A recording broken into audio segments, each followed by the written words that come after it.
بالصحة والعافية.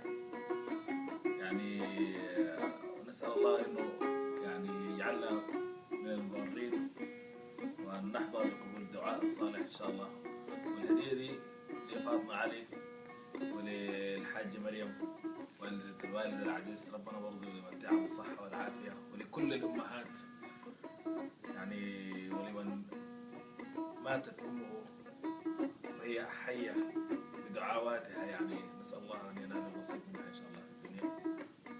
وأخونا أبو بكر نشكرك يعني برضه شكر جزيل، والشكر ده يعني نسأل الله أن يدخلك برضه في دائرة قبول الدعاء إن شاء الله بدعوات الوالدة.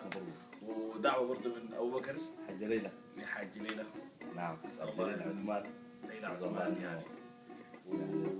واخونا محمد جواره يعني ما شاء الله يعني دائما يذكرنا باللحظات السعيده دي، واجمل لحظات اننا يعني نتكلم عن امهاتنا، اجمل وانبل الحب. وربنا سبحانه وتعالى يعني وصى يعني اننا نبرهم، اقل ما فيها ان نجد لهم بالكلام الحلو ده، ونسال الله ان يقبل دعاءنا. الله يسلمك. شكرا لك يا في الزمن يا يوم ساقني بعيد خلاص، شوف الزمن يا يوم ساقني بعيد خلاص، جرعني كاس دردرني اتغربت واتعذبت يا يوم وريني الخلاص،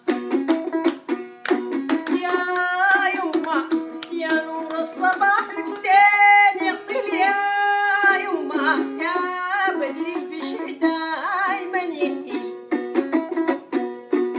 يا يما يا فيض الحنان الماء كمل واشر يا زينوبة، ولدك في دروب الشوك يدل، محروم من الحب والمحن وراك يميل،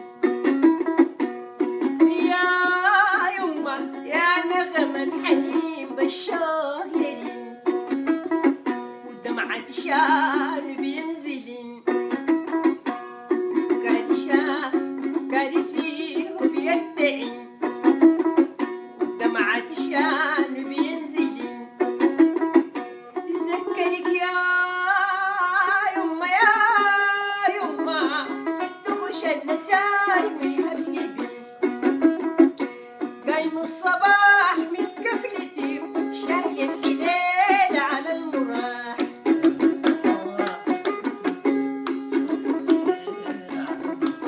جبت اللبن بانشراح، والساعة دق يا دوبو دق نبض الصياح، والطير صغار يغردين، يذكرك يا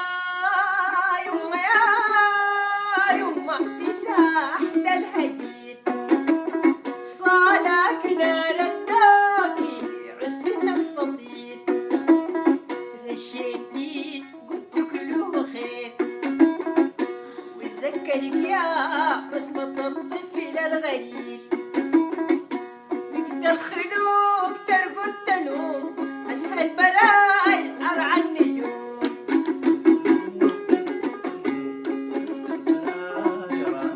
والشوق يلف ينحنوا بفوق لي يمحوم، واكتب اسمك في الخيال، طيفك كمان بفوق جال، واتمنى لو لحظات يدوم، لكني فجأة القاه زال،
أنا من